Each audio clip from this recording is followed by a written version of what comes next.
Rare Gem Productions proudly presents Entrepreneurially Thinking.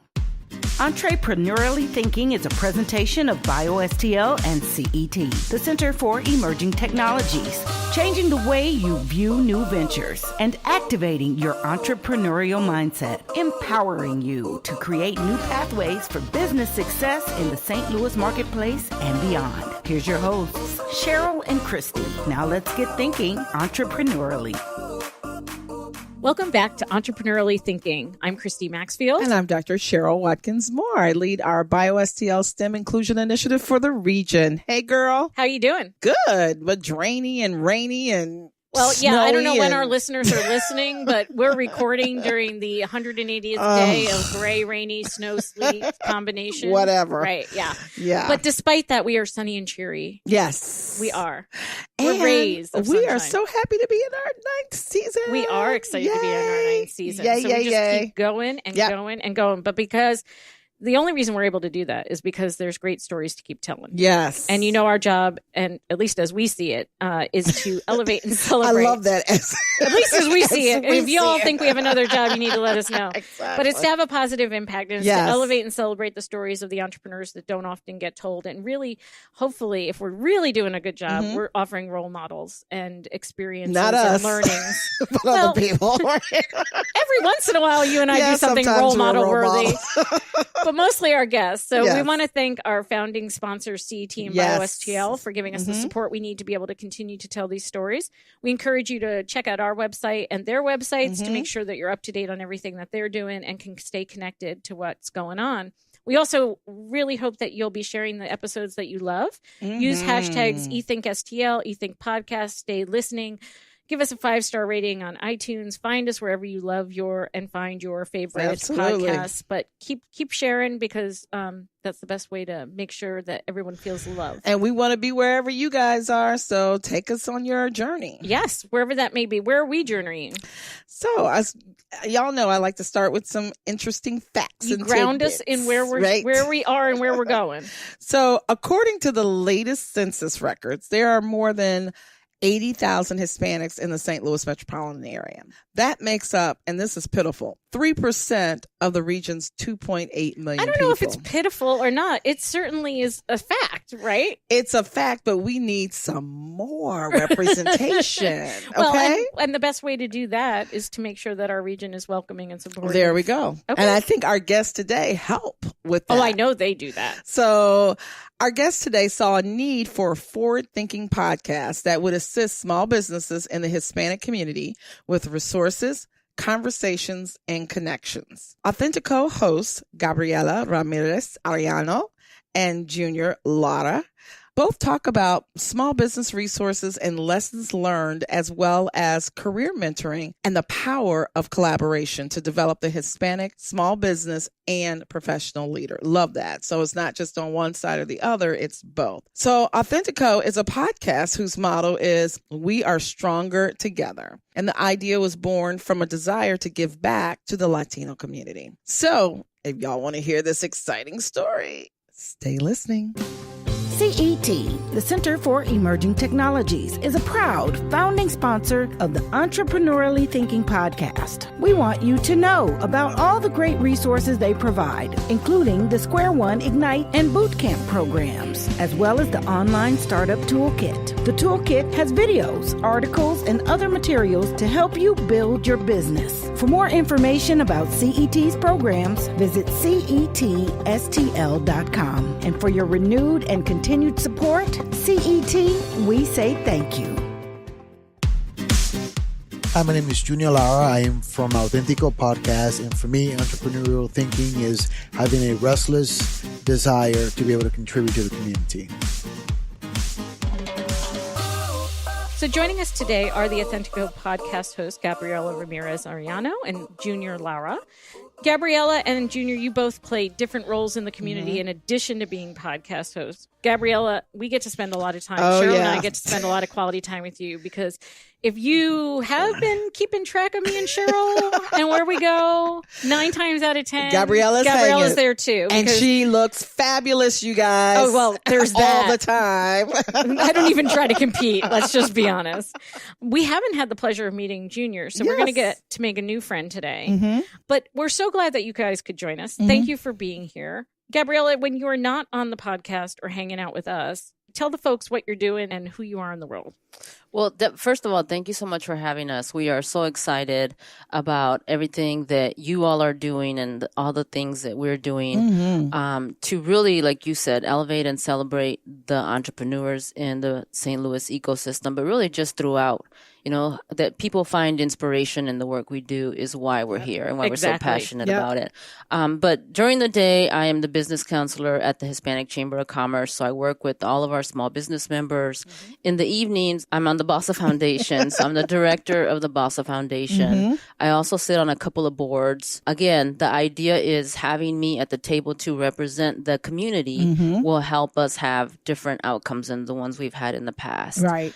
So participating with Vision with you all and on the Equity Collective. I mean, it's just really not only opened our eyes to work that we still need to do internally, but also allowed us to have a voice in those conversations. Absolutely. Awesome. And you also, your family has a great little restaurant. What's the name of that? Yes. My husband and I have a restaurant in O'Fallon, Missouri, Don Emiliano's. We'd love to have you all come and check it out. Again, really trying to be entrepreneurial even ourselves. We started just with Mexican food. Not just, but the awesome Mexican food. And then we saw that there was a need mainly because my daughter's a vegan. So she was always saying, Mom, I can never get what I need anywhere else except when I'm at home. So really started to try different recipes and different ways to cater to a bigger community. So we have a large vegan following and we love to have people come out and we cater. We brought some stuff to you guys. Yeah, and the food is fabulous as well as the margaritas were off the chain. Okay. That was Cheryl's favorite part. Sorry. It was a celebratory lunch for sure. Absolutely. Yes. And Junior, when you're not on the air, tell us where we can find you and what you're doing. So I am a supervisor of customer service for a local company called Lumeris, which is part of Essence. And I also lead a quality team there as well. Okay. I've got 3 beautiful girls that keep me busy. And I used to have beautiful, luscious curls back in the day, and then I had 3 girls. And they inherited your curls. And there you go. There you go. You needed to spread the love. Exactly. And the wallet. Yes. The wallet goes right along with it, Dad. Yes. Right. And then up until recently, I was the president for a corporate Toastmaster club, which I stepped down for because of my additional responsibilities now in my company. And then I'm a cheerleader for my wife who owns her own photography business here in St. Louis. Wow. Very cool. So family is entrepreneurial as well, right? Absolutely. Wow. And I believe we're all transplants. This happens a lot on our podcast. Yes. But I know, Gabriella, you spent time in Detroit before coming to St. Louis. I actually don't know where were you before Detroit? Before Detroit, we were in Boston. My ex-husband was a Sloan Fellow at MIT. And before that, we lived here. And before that, in California. And I was born in Mexico. So you've made your way back to St. Louis in a lot of ways. Yeah. I didn't know you were born in Mexico. Where? Yes. Guanajuato. Okay. Okay, like I know where that is. Yeah, I was just going to say, nice try. Yeah. I thought you were going to say Mexico City or something. She played it off, right? She did. She totally did. And then I was going to be like, okay, Gabriella, ask the follow-up question about how much she enjoys living. I'll let that play out. Yeah. Outside the U.S., I am geographically challenged. Inside the U.S. Right. Without my GPS, I am still geographically challenged. Oh, man. And Junior, yes. How did you get to St. Louis? So I moved here back in 2003. I was born in the Dominican Republic and then moved to New York when I was 10. So I moved from Spanish Harlem to the South Bronx. And then like I said in 03. Lots of flavor. Yes, absolutely. Yes. My family moved here because my mom had family members here. And then I've been here since 03. That's Wow. awesome. Yeah. Wow. So tell us, how did you guys get together to do the Authentico podcast? I'll let you tell the story. That's your story. So it all started. No, please. Cheryl will be like, and I was a young man on the island, right? She'll take you way back. So it all started when? No, truthfully, it all started actually in a meeting. Mm-hmm. And we were having a meeting about the business that was growing and some new ideas, and we were collaborating on how to take it to the next level. And then I looked around and realized I was the only Latino at the table. So in your day job, you're talking about how your business is growing and how do you go to the next step? And you're like, And then it just dawned on me, like, well, I'm the only one that looks and sounds like the way that I do, you know. And I mean, let's face it, unfortunately, the higher you go up the corporate ladder, the less diverse it is. Absolutely. And unfortunately, you know, Latinos or really underrepresented minorities are acute to this problem. So then I started to look around and say, well, how can I help the Latinos in the community, the professionals, so they don't have to go through what I went through, you know, because there's absolutely no reason why they should have, you know, experience the same challenges. You know, how can I accelerate that success? It's giving back. Right. Absolutely. Right. And then I walked into a Chamber of Commerce meeting. That was my first time. A friend of mine invited me to the Hispanic Chamber of Commerce a business after hours. And then I've met Latinos who were the VP of this company, the general manager of this company, with last names like Martinez and Rodriguez. And I'm like, oh my gosh, So where I'm the not hell alone have you here. been? Where are you? Where have you been? well, you know, it's sort of like when you hear, I can't find any African-American fill in the blank, right? I totally get it. Hiding in plain sight. Yes. Yeah. So of course, I mean, that meeting led to some coffee meetings and some collaboration and some partnerships. And then I really signed up to a leadership development program also at the Hispanic Chamber of Commerce and really made some strong partnerships there with the folks that attended from different companies. So the need was there, not just for myself, but also for other Latinos who were experiencing the same challenges when they looked around and said, well, there's no one that looks and sounds like me. Right. So then I started thinking, well, how can I, you know, give back? How can I help the next generation? And I met Gabby a few years ago. She's literally the first person that popped into my mind because, of course, she's, you know, very professional herself, but she also has a lot of insight. Yeah. You know, if you know Gabby, she really is someone that thinks about what she says before she says it. And every time she talks, people listen. Right? For sure. So, you know, going back to, you know, we get more done together. You know, I wanted to make sure that I partnered with someone that understood the value of collaboration, but also the challenges that we were experiencing. And then that's how the conversation around the podcast started. And you also have a third, correct? Yeah, so we actually started out as a team of two. It was actually three of us. And then we really covered a lot of ground last year. You know, we connected with a lot of Latino professionals. And then along the way, some ideas, you know, kind of change. You know, we decided to go on a different pivoting, route. right? Exactly, yeah. Right. So we pivot. I love that word. Gabby introduced that to me. But we pivoted at some point and said, well, how do we then take it to the next level? And then Gabby and I decided to take the reins and change it to Autentico podcast. I love that. Autentico means authentic. Absolutely. So how do we stay authentic to our true selves while still growing, delivering value to the organizations? That's great. So when did you all change that? When did you change from Demi to Authentico? Within the last year? It was late last year. Okay. Yes. Oh, cool. Cool. Yeah, and we launched, our official launch was February the 6th. Yes. So just last week we did Very new. our official launch. We've been recording and trying to figure out the brand and everything, the holidays. And Yes. Junior and I both spent a lot of time figuring out YouTube. Well, you got young girls, so what they is can this? help you figure that out. What is this thing? I know. Because I have a 16-year-old and I don't know how to do something. I'm like, hey, come here. Show me. Do this. We've got a few projects for him. Right. For sure. So I usually call Gabriella, but I'm going to go with Gabby because I love we're it. going to go there. Yes. Taking it to another level. So here. you know when we see you from now on, And now it's going to be Gabby. Gabby. Right. You work every day at the chamber with Hispanic entrepreneurs. What did doing the podcast open up for you that you didn't already have sort of in your repertoire of outreach and connection and other means of reaching people? I think the most important thing for me was really finding my own voice and realizing that my voice affected others and that I could be a representation. Even though I was doing it every day on boards and, just in everyday life with my job, I never saw it necessarily as a skill set that I had. And didn't even really think, like at first when we started, I was like, I don't even know what we're going to talk about, We felt the same way. But really finding surprise, right? Finding my voice not only to be able to speak the issues and the challenges and the barriers that I see that the community has, right? So not just, especially Hispanics, but not just Hispanics, minority businesses in general. It was just so important to really be able to share those stories and to be able to talk about those lessons learned. So what do you guys see as challenges, especially with, we're all serving minority populations from different perspectives. What do you guys see from the Hispanic population that are trying to start business? What are some of the challenges that they face? Or are they similar to any type of I feel like they're similar to many type of underrepresented communities.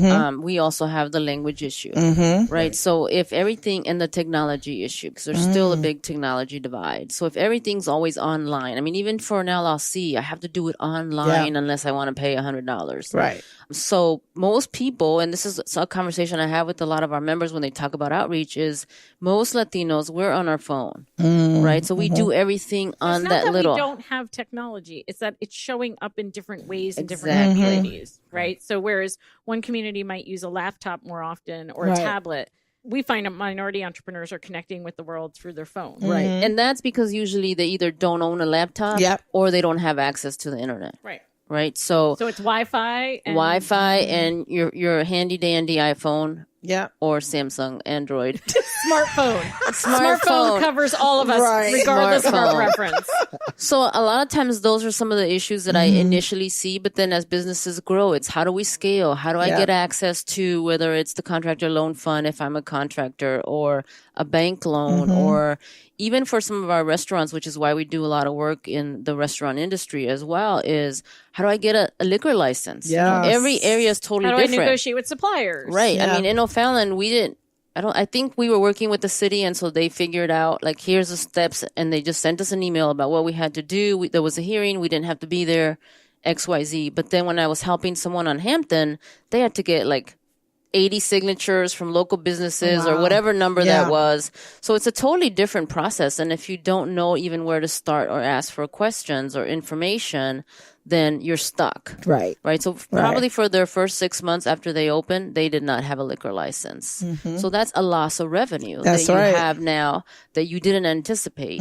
So then once we were able to connect them with the right person, and that's why the work that I do at the Chamber, I feel is so important, because it really allows me the ability to go out and connect with the resources. Right. A lot of times I'm in, like, all over the place. I'll be at a construction meeting in the morning, and then the vision meeting, and then the equity meeting, and then I'll be talking about, the food entrepreneurship with a bunch of different people at cold coffee shops on a Friday. But that's the way that I can then bring that information back. You're out in community. You're not sitting behind a desk. I don't think any of us in our work, you can't do this kind of work sitting behind a desk. Well, and that's for those of us wearing that hat 9 to 5, right? Junior, your experience is as the professional in the setting, right? And you talked about the fact that your wife owns her own business, but what Cheryl had noted earlier was you're actually looking at both sides of the coin. What is it to be a professional working in a business, whether it's a startup or a more mature company? And what is it to think about actually starting your own venture? And what is it to bring an entrepreneurial mindset to the day job, right? I don't think every entrepreneur quits their job and starts a company. It takes a long time. So it actually took my wife and I. She's the artist. She is the brains behind this photography business, but it really took us, because this was a family commitment that we had to make. But she had been in business for 5 years before she even took the jump. Right. Decided to do it full time. So she had her main gig and her side gig for 5 years. Exactly. She was strategic. And that's what we always tell people. You don't quit your day job today and do this. Okay. Exactly. That's but great. Also, would you say that there are those two sides of the coin? Is there the looking at the Hispanic business community from being the professional who's being entrepreneurial in place, so to speak? So in your company, you're able to bring an entrepreneurial mindset even though you're not the owner of the company, right? Right. And then to actually have your partner in crime be somebody who's working with folks who are trying to make the leap, right? Right. Are those two sides of a coin, or are those separate conversations about being a professional in one space and being a risk taker in another, or being, I don't even know. So I think the Latinos, or at least like my experience, my personal experience being a Latino professional is we're entrepreneur. I mean, that's just how we are. By definition. By definition. I mean, we're trying to carve out a space in whatever organization you're in. We're raised to make it work, and we have to do a good job at it because we will always want to be the best at doing something, So really the way that has challenged me is always thinking outside the box. We've never done it this way, but what if we just take a chance and then maybe do it this way? Then for me, it has proven to be true that it does help to have that entrepreneur mindset. But that's how I was brought up. You know what I mean? Right. So that was like air for you. Yes, absolutely. And then you find that as your listeners are able to connect with that as well, that sort of that hustle when you're even if it's not a side gig, you're hustling no matter what. Because that was I was going to ask. Yes. Authentico, you guys, the conversations are around, just thinking, what are the conversations that you're thinking about having? So the conversations that we've had are, like networking. That's the big piece that we've identified the Latinos really struggle with because we're always thinking about business, and really working on the business or working the business instead of working on the business. Yep. Exactly. And that's not unique to the Hispanic population. Asking for help. I mean, kind of going back to, we always are raised to make it work, but really like, how do you ask for help, and not feel like you're just missing something or that you're lacking something. Collaboration is a big piece. I mean, it all goes back to how do we accomplish more together, because we truly do. Right. And pivoting was a big one that I guess Junior had never heard about. And so ever since I brought that up, he loves it. I can't stop saying it out. Well, it explains your life experience. If your whole life you've always been making adjustments to your situation and then you get a word for it, it's like, oh. That's what you call it. That's what that thing is. That's what it is. Well, we're going to come right back and continue our conversation about being nimble and able to pivot when we come back. BioSTL is a proud founding sponsor of the Entrepreneurially Thinking podcast. We want you to know about all the great things they are up to, including the BioSTL STEM Entrepreneur Inclusion Initiative, which strengthens the region's bioscience ecosystem by identifying high-potential, talented women and minority STEM entrepreneurs and providing a systematic pathway for them to create viable, high-growth ventures. You can learn more about all of BioSTL's programs by visiting biostl.org. And for your renewed and continuing support, BioSTL, we say thank you. Mi nombre es Gabriella Ramirez-Arelleno y soy de Autentico Podcast. Para mí, las palabras entrepreneurially thinking quieren decir seguir percibiendo y seguir anhelando a un mundo mejor. So, Junior, you talked about accomplishing more together. And so how is that showing up in the work that you're doing on the podcast this year? Is it through different interview formats, or how are you guys really bringing that to bear? Absolutely. So we always want to tap into the experience. Yeah, we realize that we learn more really from other people, and again, kind of going back to accelerating success. You don't have to go through the exact same challenges that our parents went through. Right. Or the other business partners that we have, so bringing that idea to Authentico, Gabriella and I came up with roundtables. So we want to host. And every few months, we're going to be hosting these roundtables where we'll invite Latino professionals from a diverse background, because again, it goes back to how wide can we cast the net so that we can help our Latino community, right? Professionals. And we're going to be talking about some of their lessons learned, some of their challenges, moments in which they felt that they couldn't go on, but yet they did. So being able to persevere and exactly. things like that. I mean, that's huge. That's huge to really how do we support each other as a community? Because, sometimes going back to some of the data that was shared earlier in the podcast, we're only 3%. Right. So we're here and we do have a voice. We want to put a really big bullhorn on that voice so that we can scream from the top of a mountain and say, we're here to stay and we're here to help each other collaborate and grow and succeed. But really, at the end, it really helps our community. Are people eager to have a bullhorn? Yes. Because, there's different schools of thought, right? Like, I'm going to work under the radar. I'm going to be super successful. And, I'll be the thing you didn't see coming. Right. But it sounds like, yes, they want the bullhorn. They do. So the hardest part was really coming up with that bullhorn. Like, how do we create it? And really, we found out afterwards that people were just lined up and saying, here, count me in. It's my turn now. Can I participate? So I think that the podcast, Authentico, really gave people that tool that they needed to be able to share their experiences because they do want to share that. Right. You've tapped into a real vein of enthusiasm and like, Yes. You've struck a chord, right? Yes. Not only being able to share your story and your experiences and help others persevere and others accomplish more faster, but that whole idea of accomplishing more when we work together as opposed to when we work apart. 100%. I love the fact that you guys are doing these roundtables because it's similar to what we do on the Inclusion Initiative with Evening With. We try to highlight, just like you guys are doing, minority professionals or entrepreneurs.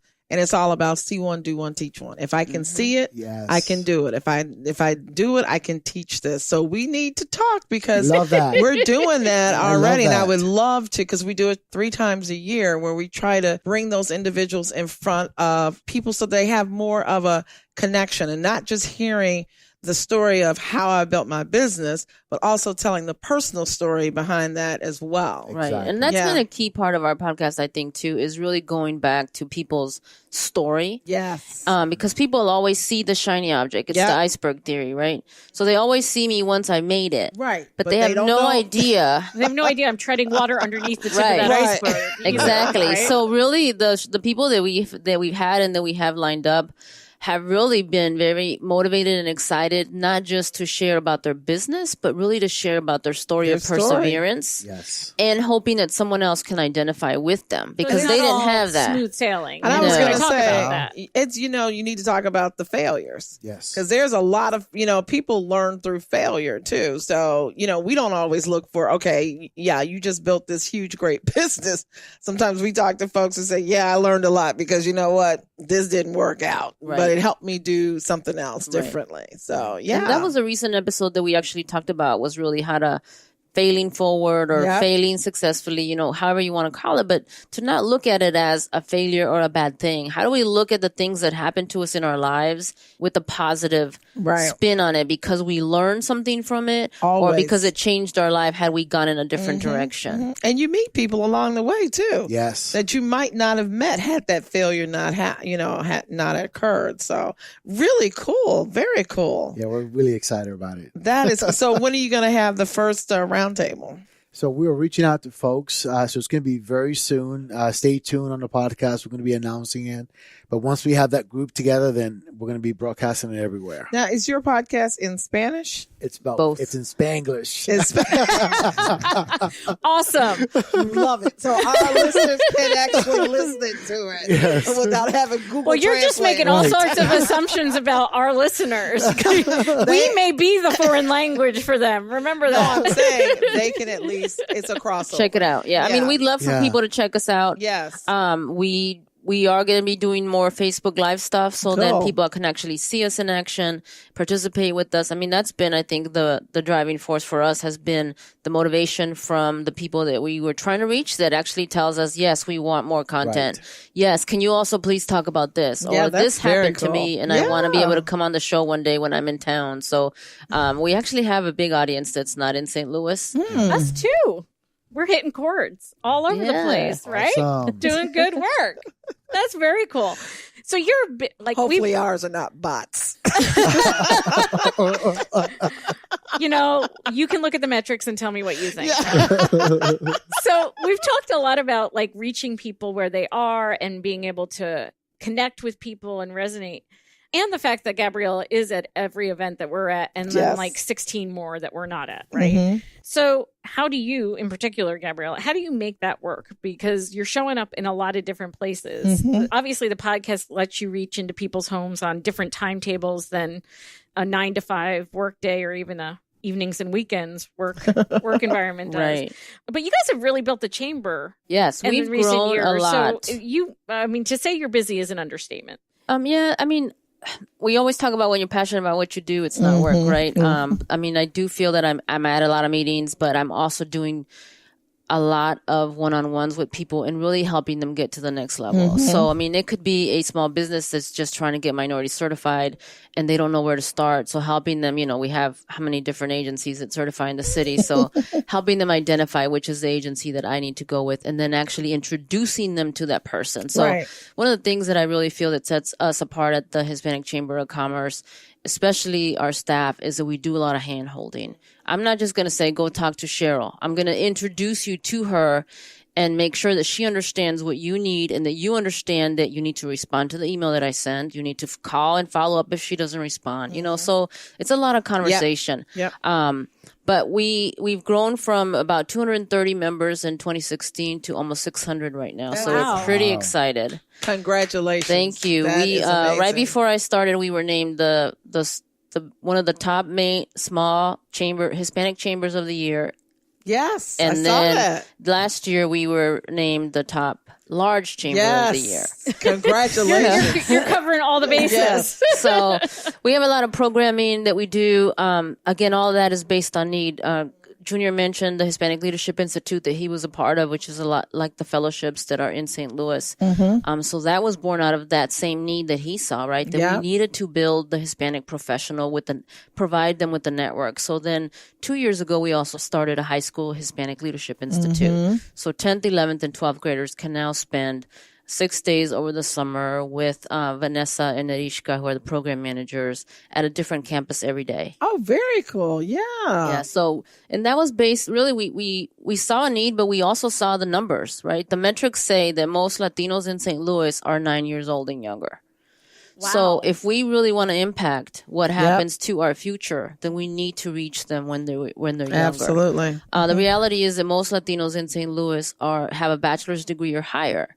So it's, you know, professionals that are coming to study at the universities that come for work, but then they're having kids and they're staying. And so we needed to cater to that population. So given the fact that the Hispanic population is so young in St. Louis, where does entrepreneurship fit in like a career trajectory? Because we've talked a lot about the fact that the messages we got at home were very much go get a good education, go get a good job. Even in families with some entrepreneurial activity already going on. Yours did. Right. You know, my dad owned a small business. The message was still go get a good education, go get a good job. Is entrepreneurship seen as a legitimate doesn't feel like the right word, but like part of the constellation of options for young Hispanics and Latinos? I feel like the entrepreneurial spirit that we were named with really is just necessity, right? Yes. So we just need to survive. So I don't know about Junior's family. In my family, we never really talked about being entrepreneurial, but everything my mom could sell, she would. She sold gold at all the Mexican restaurants. She sold doilies, you know, whatever. She went to the flea market and sold. It's called a side hustle. Exactly. So it wasn't so much a conversation about having a business is an option to getting educated. It was more, that's just what I saw her doing every day just to survive. And it's not an either or, but a lot of times it's presented to us not like get a good education, get a good job, think about what you want to build in the world. Right.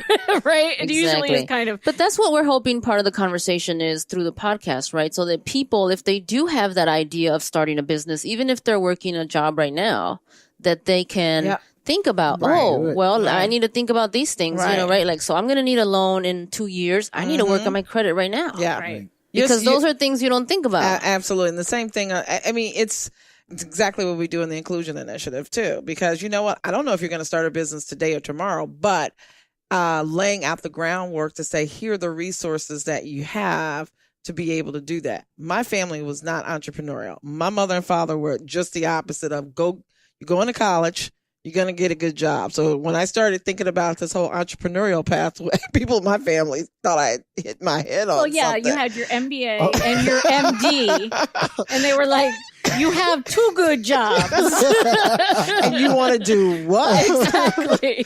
So I think, you know, coming up in communities where people, you know, we didn't have access, you know, our parents didn't have that access. They sacrificed in order to put us on the path. And then they look at you like, what? So I can see a lot of the same threads, you know, even though our backgrounds are different, you still have the same challenges. And I love what you guys are doing at the chamber, because you are feeding the needs of people that might not have that access to all these great resources. And we're stronger together anyway. Absolutely. Right? So there are so many more things we have in common than we have different. I remember when I reached out to you, it probably like 2 or 3 years ago when I first met Gabby. And I was like, okay, how do I get you as part of this whole thing here? Because it is about, we've got to all be in community. Absolutely. We're all working to do the same thing. And I'm so happy that we have become good friends. And I know if I call Gabby and say, hey, I need you to do such and such, she's like, okay. It's not an issue. Right. And I think our community here in St. Louis is strong because of that. So I want to just thank you guys so much for what you're doing. Authentico, what's your lineup that you guys have coming up? We release our shows on Wednesday mornings, and we actually have a show coming up that's going to be We're Better Together. We work better together. Love it. Yeah, absolutely. Awesome. So this is a theme that we can help carry through our show, through their show, and so on. So where can we find you if we want to listen, subscribe, tune in? Where do we find Authentico? I think it would just be easier to say, where can't you find us? So I think that would be like, find us wherever you find your favorite podcast. There you go. On all your favorite podcast platforms, social media. I love the line that Cheryl said in the beginning, take us on your journey with you. Yeah, wherever you are. We don't need to be there except in audio spirit, but take us with you. Wherever you are, we want to be. Yes. We shamelessly steal taglines. That's awesome. MasterCard, right? Or Visa, wherever that is. That would be Cheryl, so you can direct all of your correspondence to her. Thank you very much. But Gabriella, if we want more information on the chamber, where can we find that? You can find us on the website, hccstl.com. Our Facebook page is really where we keep all the latest and greatest, whether we're celebrating our members' successes or our professional successes, or we have a job fair coming up. All the latest and greatest is on Facebook, but we're also on Twitter. And like I said, HCCSTL, you can find everything about us, job opportunities. We have a whole page of over 100 jobs right now. Oh, that's great. So we really do a lot more than a traditional chamber does, because we see us as a connector. And sometimes people may not go to the right place that could give them a job, but they're comfortable coming to us and going to our website. Great. That's great. And you had also mentioned the Balsa Foundation. So where can we find out more about that? Yes, balsafoundation.org. We actually just closed applications for this first period of the year for the $1,000 grants and the learning series. You do those twice a year, yes, right? But we'll do another one probably that opens up in the summer. So we'd love to hear from people. Tell people what the Balsa Foundation is. So a lot of people might not know. Yeah, so the Balsa Foundation started out of the Balsa Group at WashU, and it's been around for a couple of years. And again, it focuses on giving first-time entrepreneurs, especially traditionally underrepresented entrepreneurs, an opportunity to get some small funding. So we give out 10 $1,000 grants twice a year. We've recently been trying to figure out how do we elevate that. And so we have been able to do a $5,000 follow-on grant for this season. And it looks like we'll have funding for the next couple of seasons to do that. It's all a volunteer-based organization. So any funding that we get, we give back out to the community. And then after you win the Balsa grant, we do a learning series. So then they get to spend 10 weeks with me every Thursday or Wednesday, depending on the session, really just meeting and talking about all the aspects of what it takes to run a business. And usually what I'll do is bring in wonderful experts like Christy and a couple of different organizations to come in and talk to them about whether it's accounting, legal, or whatnot. Really just allowing them to be able to connect right away. Yep. And then Tech Artista is a sponsor of ours, so they will give every entrepreneur that wins a grant 6 months of free co-working space. Right. So that's really cool. Yes. Awesome. Well, clearly you can stay in touch and connected in a variety of ways, and we encourage you to do so. Thank you guys so much for taking time out of your busy schedules to be here with us and to share the good news. And maybe one day we'll get invited to be on Authentico. Yeah, and Junior's our new friend now. Yeah, we got more. We got more friends. Thank you guys so much. Thank you for having us. changing the way you view new ventures, unlocking your creativity and innovation, igniting your thinking about entrepreneurship. It's Entrepreneurially Thinking. Get connected and discover more. Visit entrepreneuriallythinking.com to listen to all your favorite episodes and learn more about our guests, hosts, and sponsors. Feeling inspired? Be sure to share your thoughts, questions, and stories in the comments section. And don't forget to leave us a 5-star rating on Apple Podcasts. The best way to show love is to share and subscribe. Let everybody know that you're entrepreneurially thinking.